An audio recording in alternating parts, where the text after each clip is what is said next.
सुप्रभात बच्चों, आज हम हिंदी व्याकरण का पाठ 2 भाषा पढ़ेंगे। तो आप लोग ध्यान से सुनेंगे। तो चलिए शुरू करते हैं। भाषा भाषा किसे कहते हैं? जब हम अपने विचारों को किसी माध्यम से प्रकट करते हैं उसे भाषा कहते हैं। इसके 3 रूप होते हैं। भाषा के भेद या रूप।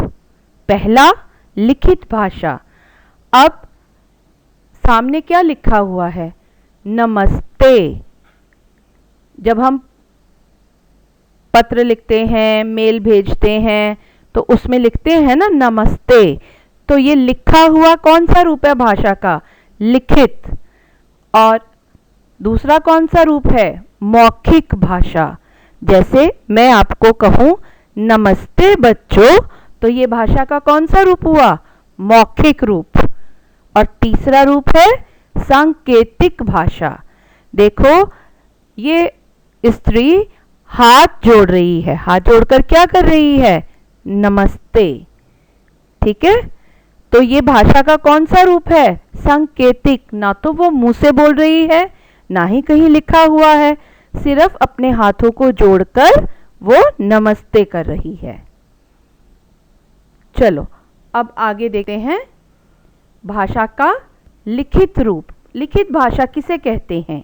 जब हम अपने विचारों को लिखकर प्रकट करते हैं तो उसे भाषा का कौन सा रूप कहते हैं? लिखित रूप, लिखित भाषा कहते हैं उसको।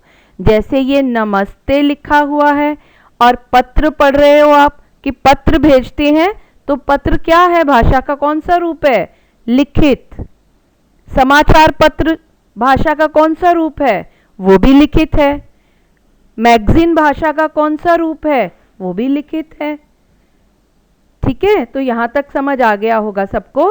तो चलिए हम अब भाषा का दूसरा रूप के बारे में बात करते हैं। भाषा का दूसरा रूप है मौखिक रूप। जब हम अपने विचारों को बोलकर प्रकट करते हैं, जैसे कि ये अध्यापिका बच्चों को पढ़ा रही है, जैसे मैं आपको पढ़ा रही हूं, तो मैं भाषा के कौन से रूप का उपयोग कर रही हूं? मौखिक। मैं आपको बोलकर समझा रही हूं, पढ़ा रही हूं। ठीक है, और दूसरे चित्र में 2 बच्चे आपस में क्या कर रहे हैं? बातचीत।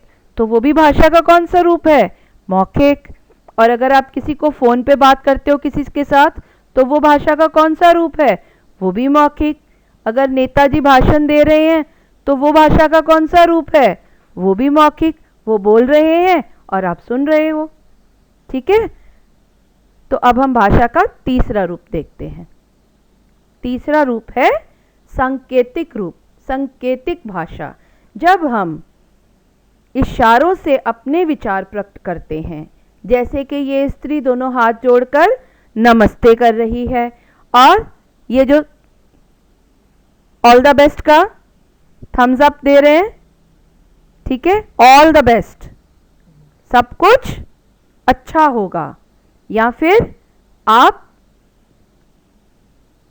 और भी सांकेतिक भाषा के और भी रूप इस्तेमाल करते हो, जैसे कि आप अगर माथे पे हाथ रखो सल्यूट करते हो। ठीक है, और बहुत बढ़िया के लिए भी आप हाथ का प्रयोग करते हो। ठीक है, आशीर्वाद देते हैं, अगर किसी के सिर पे हाथ रखो तो वो आशीर्वाद हो गया। मुंह से नहीं भी बोलते तो भी आशीर्वाद मिल जाता है। समझ रहे हैं? तो संकेतों की भी अपनी एक भाषा होती है। पर बच्चों, हम ज़्यादातर रोज़मर्रा की ज़िंदगी में भाषा के 2 रूप इस्तेमाल करते हैं, मौखिक और लिखित। सांकेतिक भाषा का आम करके कम इस्तेमाल किया जाता है। ठीक है, तो आप सबको ये समझ आ गया होगा। भाषा और भाषा के रूप सब समझ आ गए होंगे। तो आप क्या करेंगे? अब जो मैं आपको वर्कशीट भेजूंगी वो आप बुक में करेंगे। अपनी हिंदी व्याकरण की व्याकरण संबोध में वो वर्कशीट करेंगे, पेज 2 और 3।